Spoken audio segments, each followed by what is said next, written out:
go. It's AM radio time on Casey. And I'm Haru. Thanks for tuning in today. Man, the cycling world is absolutely on fire right now. On fire. Hasn't it been non-stop since the new year started? Exactly. The season hasn't even kicked off yet and the news just keeps coming. It's like the riders can't wait anymore and just started making moves. So today, we're gonna start with some massive news about Vingegaard. Oh yeah, the double Grand Tour thing. Right? And then there's Van der Poel hinting at retiring from cyclocross. Wait, retiring? No, just hinting. You scared me. I thought my heart was gonna stop. Plus, there's some pretty significant UCI rule changes too. Handlebar width and rim height stuff, right? Can't miss that if you're a gear nerd. Alright, let's dive right.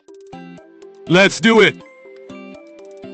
First up, Jonas Vingegaard's double Grand Tour attempt is officially confirmed. This is honestly the biggest story of the 2026 cycling season. No exaggeration. Seriously though, racing both the Giro d'Italia and Tour de France. Like, is he insane? And the Giro will be Vingegaard's debut at that race, too. Yeah, he's won the Tour twice, but never raced the Giro. That's kinda surprising, right? Someone that's strong never doing it. Well, team strategy plays a part, you know. Visma Lease Bike always prioritize the Tour. Ah, true. Racing 2 Grand Tours is a huge physical risk. But apparently he negotiated with the team to make this happen. That shows just how serious Vingegaard is about this. And check out his quote. It's intense. He said, "I'd rather win the Giro for the first time than win the Tour for a third time." What? He actually said that. That's exactly what he said. But like, 3 Tour wins would make him a legend. Well, Indurain won 5 times, you know. Ah, once you're in that territory, yeah. But behind this is Pogacar's presence, you see. Oh right, the 2024 double Grand Tour achievement. Exactly. Pogacar did the Giro Tour double. When your rival does it, you want to do it too. I get that feeling. And Pogacar became the 8th rider in history to achieve the double. Hey, that's so few. Yeah, that's how hard it is. The Giro is in May, and the Tour is in July, so there's about a month between them. Right, the Giro runs from May 9th to June 1st, and the Tour is July 4th to 26th.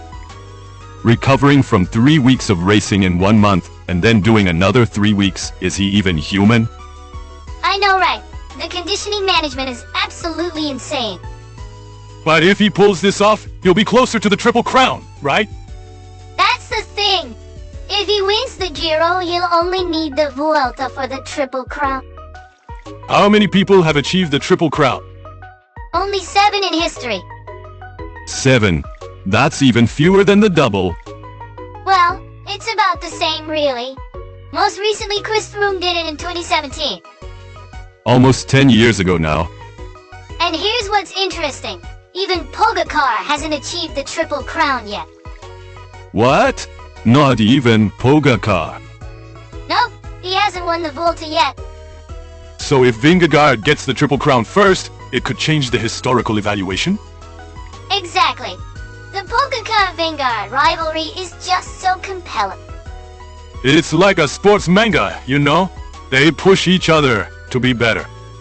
Vingegaard, coming second at the 224 Tour, really added fuel to the fight. Ah, he lost to Pogacar. Yeah, so there's definitely a let's compete on the same turf mentality going on. But the risk is huge, right? If he burns out at the Giro, the Tour could be a disaster. Apparently the team was worried about that too. The negotiations were tough. But ultimately they respected the rider's wishes. They wanted to help Vingegaard complete his career legacy. That's a good team right there. He'll start the season at UAE Tour in February. UAE Tour, that hot, Middle Eastern race. From there, he'll build up toward the Giro. Man, I'm already looking forward to May. I'm curious what the Giro course will be like too. if it's mountain heavy that favors Vingegaard. RTS Sport officially announced his participation. So the organizers are gonna hype this up like crazy. Of course, a rider this big, making his debut. The 2026 Grand Tours are unmissable. Could be a historic season. Next up is Cyclocross news. The shocking news that Mathieu van der Poel is hinting at retiring from cyclocross. I was really surprised when I heard this. Van der Poel in cyclocross is like the absolute king. Yeah, and this comment came right after winning the World Cup in Zonhoven on January 12th. Hinting at retirement right after winning? That's way too dramatic. Apparently, he told the Dutch newspaper that I don't plan to keep racing cyclocross forever. Oh, that makes me sad. But if you listen to his full statement, it actually makes sense. What do you mean? He said, I want to end my career at the highest level in both cyclocross and road racing. Ah, so he wants to retire at his peak. Exactly. He said if I can become world champion in Hulst, I'll have the option to step away from cyclocross at the highest level. Hulst is the World Championships in the Netherlands on February 1st, right? Yep, and it's a home race too. Winning the world title in the Netherlands and then retiring. That's too perfect a scenario. So perfect, it's like a movie script, right? But why now? This is interesting. He said if I skip the entire winter season, I can prepare better for the road season. Ah, cyclocross is in winter, so it overlaps with road prep time? Right? December to February is when road racers are supposed to be resting and doing base training. But Van der Poel is out there racing full gas in the mud. Maintaining top level in both is a huge burden. Van der Poel's a world champion on the road too, right? Yep, he's won the Road World Championships, and he's competed in mountain biking too. That's not even 3 disciplines, it's like 4. And he also said there aren't many records left to achieve in cyclocross. Like he's done everything? Pretty much. He's won every race he's entered this season. Undefeated. How many races has he done this season? He hit 9 straight wins in Zonhoven on January 4th, with up to 13 races planned. 9 in a row. That's just domination mode. Last season he went 8 for 8, including the Worlds in Leuven in February. Wait, that's like playing a game on easy mode. And his World Championships record is crazy. How many times has he won now? He became world champion for the 7th time in Leuven in February 2025. 7 times? That tied the all-time record held by Eric de Vlaming from Belgium. When was that record set? Between 1966 and 1973.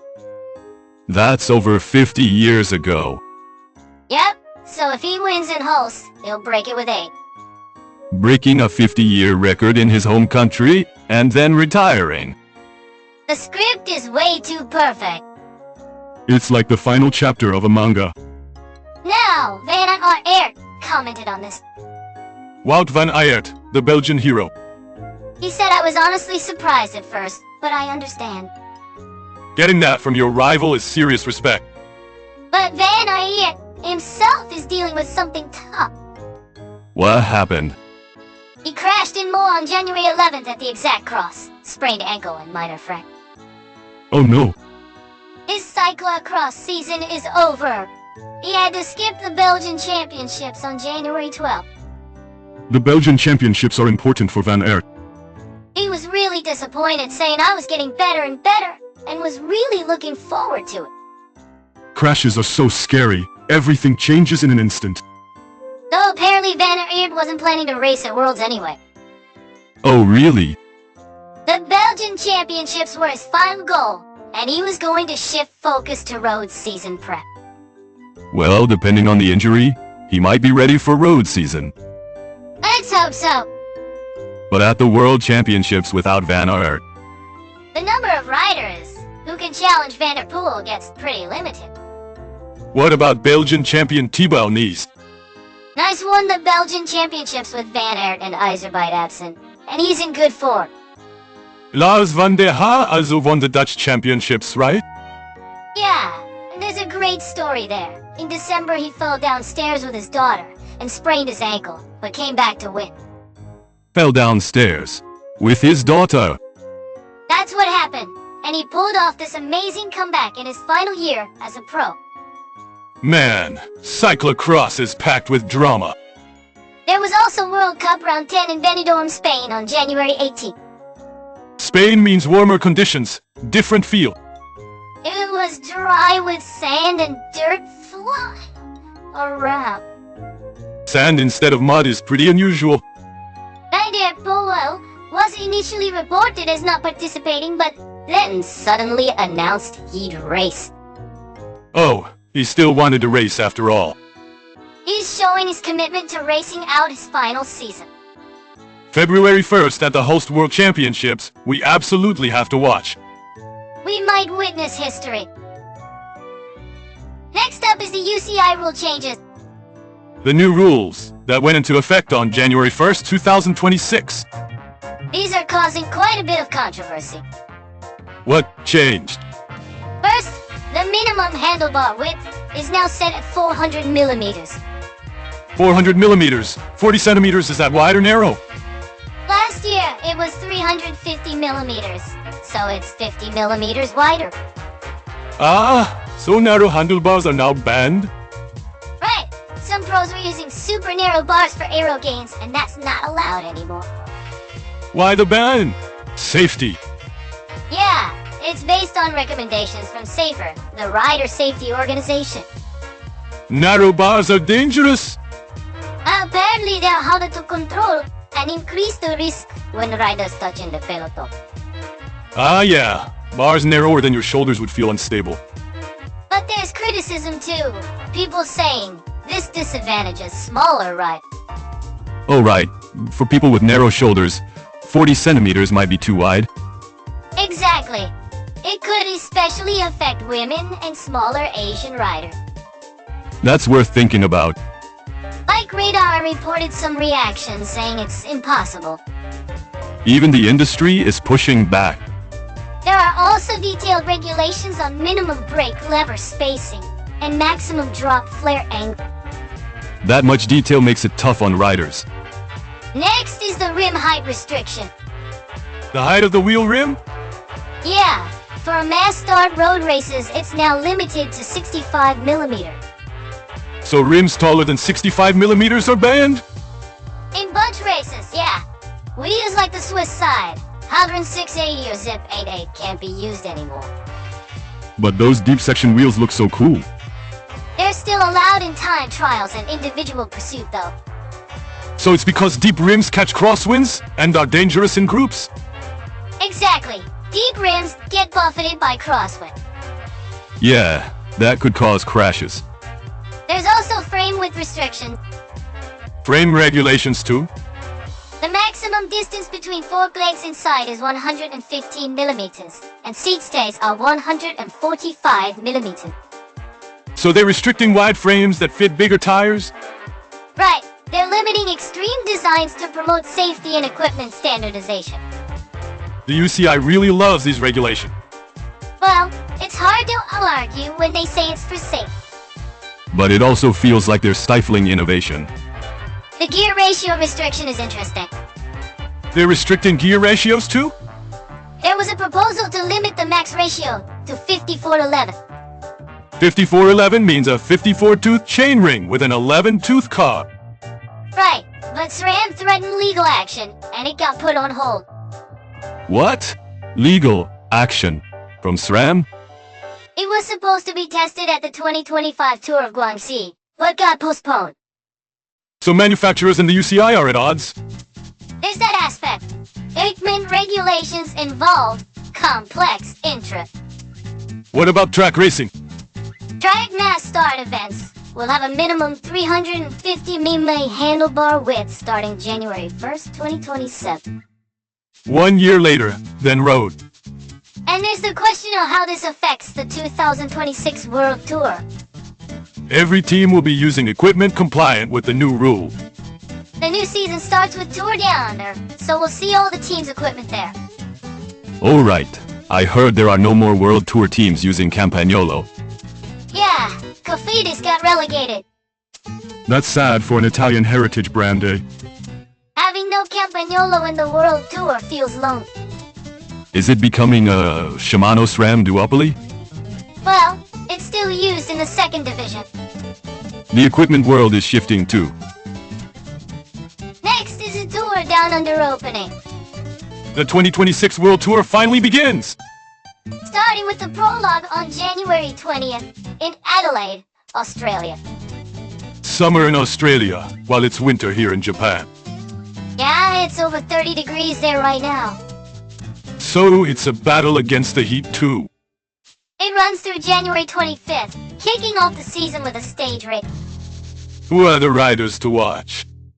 Last year's overall winner, Jonathan Narvaez, from UAE Team Emirates, is going for the The Ecuadorian climber, right? Yeah, he made a name for himself winning here last year. UAE is so stacked, they have Pogacar too. And Australia's only world team, Jayco Alula, has Ben O'Connor as their leader. Racing as a leader at home must be so motivating. O'Connor has won Vuelta stages before. He's got the talent. The home crowd support must be incredible. J Sports is broadcasting and streaming the opening prologue for free. Oh wow, that's generous. Gotta watch that. It's a great chance to witness the start of the 26th season. Plus we get to see all the teams' new jerseys. And it'll be interesting to see how new signings perform. Off-season transfers are always wild. Team dynamics can completely change. Riders who do well at Down Under sometimes shine in the spring classics too. It's a good indicator of early season form. Is Vingegaard racing Down Under? No, he's starting with UAE Tour in February. Ah, the gradual build-up type for Grand Tours. Down Under suits sprinters and punchers more anyway. So it's a great opportunity for stage hunters. Also, the Women's World Tour kicked off on January 17th. Women's racing starts at the same time. Wollaston won the first stage of the Santos Women's Tour Down Under. New Zealand rider on FDJ Suez, right? Apparently it was a dominant sprint. Women's racing is super competitive too. 2026 has so much to watch on both the men's and women's sides. It's gonna be a busy year. Alright, let's take a little break here. Good idea. That was a lot of info. Today's song is called Can't Ride Without a Bottle. That title is so relatable for cyclists. Can't ride without a bottle. Any cyclist gets that feeling. Especially in summer, you'll die without hydration. It's an upbeat, energizing track. Perfect for watching races. Here it is. Can't ride without a bottle. 気温差でし Move on 全身黒ジャージャーあれボトルがない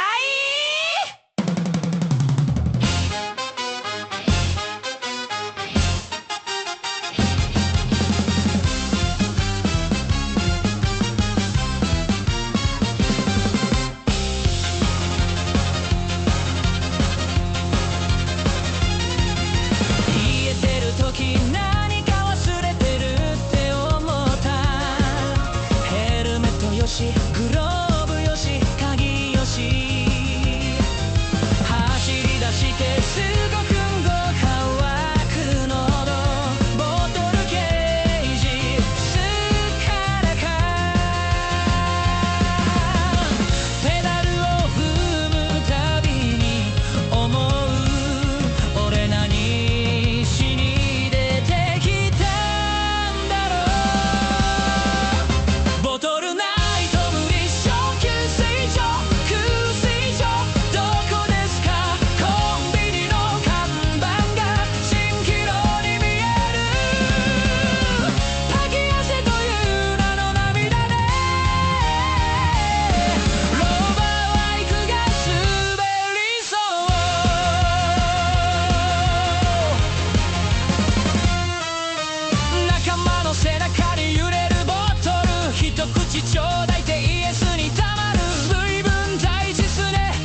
That was a good song. Really energizing, right? Let's get into the second half. The National Cyclocross Championships came up earlier. I want to hear more detail. The Belgian championships were without Van Aert and Iserbyt. Both injured? Van Aert was out from the crash we talked about, and Iserbyt had some issue too. Belgian championships without the two big stars. And Thibaut Nice won it. Nice is a rider who can challenge Van der Poel. He's top-tier talent, and now he goes to Worlds as Belgian champion. That Belgian national jersey in black, yellow, and red looks so cool. But honestly, it'll be tough against Van der Poel at this level. Yeah, Van der Poel's in domination mode. The Dutch championships had drama too. Van der Haar won, right? Thibaut de Grossoy was the favorite, though. A young talent rising? But in the last two laps, Van der Haar went on a charge and won by 3 seconds. 3 seconds. So close. And remember, Van der Haar fell downstairs with his daughter in December and sprained his ankle. Ankle again. Are cyclocross riders cursed at the ankle? I know, right? Van Aert's ankle, Van der Haar's ankle. But he got hurt in daily life, not racing? Seems like it. Maybe slipped while holding her. An injury's a dad. Kind of sweet and worrying at the same time. And then to come back and win in his final year as a pro. Wait, Van der Haar's retiring. Apparently so. That's what made it even more dramatic. That's a great way to go out. At the French Championship, Celia Gary won the women's elite.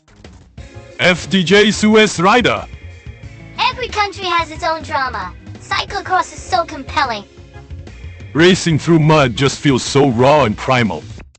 And a different appeal from road racing. They carry their bikes and run, sections where you can't even ride. Running upstairs with a bike on your shoulder, shouldering it through mud. At that point, is it even a cycling race or a running race? It's like a triathlon, a total combat sport vibe. Equipment handling matters too, like when chains drop in mud and riders dash to the pit for a bike swap. Those pit stops create drama too, mistakes in the pit and oh. It's like Formula One. Now switching gears, let's talk more about the Women's World Tour. Wollaston's win came up earlier. Stage 1 of the Santos Women's Tour down under that open January 17th. Women's racing has been getting more and more attention lately.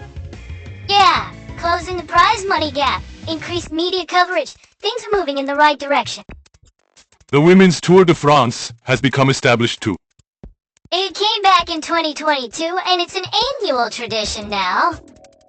There are so many star riders too, like Annemiek van Vleuten and Demi Vollering. Van Vleuten already retired though.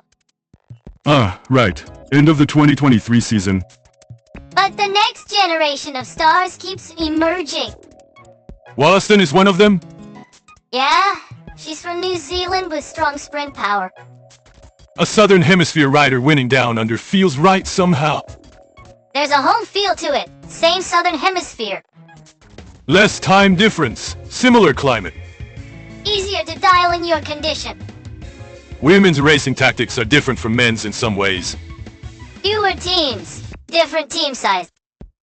Breakaways stick more often. The attack battles are really exciting to watch.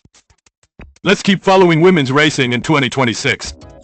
J Sports is broadcasting more women's races too. What a time to be alive. Alright, we covered a lot today. Packed show! Vingegaard's double Grand Tour attempt is the biggest storyline of the year. Giro in May, Tour in July. Absolutely can't miss that.